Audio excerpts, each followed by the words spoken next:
पानी पानी पानी पानी पानी पानी पानी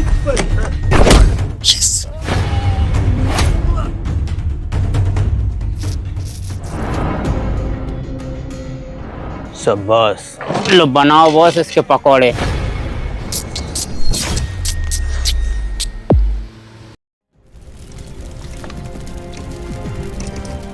भाई 1 प्लेट चिकन पकौड़ा देना।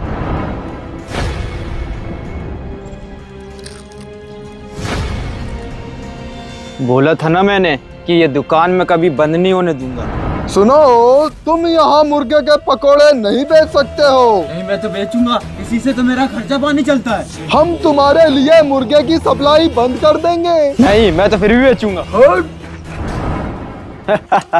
जब तक मैं हूँ तब तक ये दुकान कभी बंद नहीं होने दूंगा।